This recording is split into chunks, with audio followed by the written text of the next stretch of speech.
Had I reviewed Clash Force a decade ago, I suspect my thoughts would have been a lot more glowing.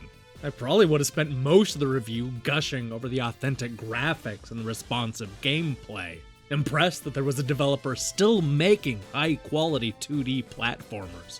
The problem is that there have been a lot of incredible retro-inspired action games released over the last 10 years. In fact, this is just one of several released this week. So while Clash Force may look and act the part, I'm not sure that's enough to impress me in 2017. Let me explain why.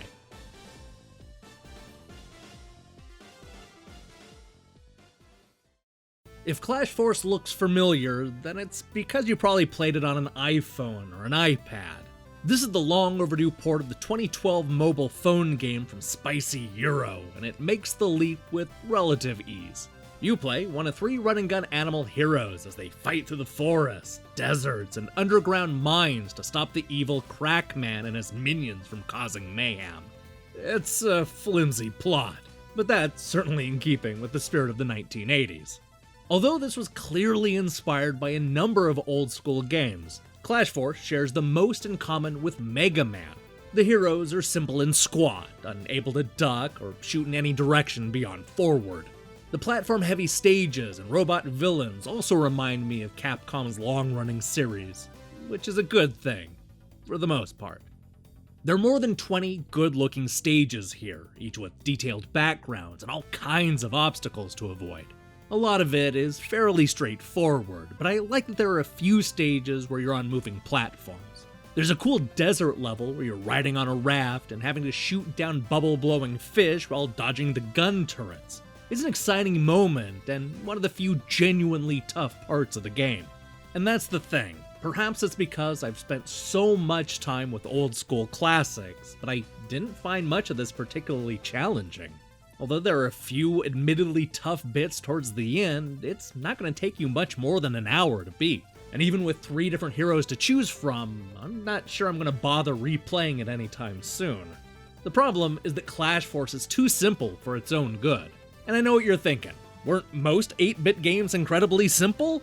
Yes, but this is simple even by those already low standards. Look at a game like Mega Man, where you could not only choose the path you wanted to take, but literally steal the powers away from each boss. There are no clever or unique ideas in Clash Force. This is a basic platformer where you walk from left to right while jumping over pits and shooting down enemies. You've done all this before. To be fair, the graphics look great. I'm not entirely sure I'm buying that this could have been made on the Nintendo Entertainment System. There are a few too many scrolling backgrounds for a 1980s game, but it does a good job of evoking the spirit of that era. I also like how it plays. The characters are easy to control and can move around with ease while in the air. There are also some fun boss fights, though none of them are especially challenging. I'd like to see all of this applied to a bigger, more involving game that goes deeper than the surface level.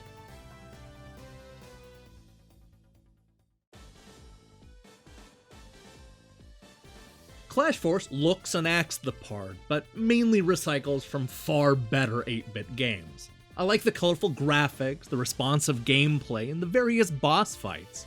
Unfortunately, it's all over in about an hour, and there's really nothing here to set it apart from the wave of neo-retro action games. It's not bad, but Clash Force should have been so much better. Hey, thanks for watching our review. So here's the question of the day. Who was your favorite Mega Man boss? I'd probably go with either Airman or Woodman. On the other end, there's Gyro Man. No, wait, that's Gyro Man. Hang on. Do you think the company that made this is actually Spicy Gyro? Oh no, now I'm rethinking everything.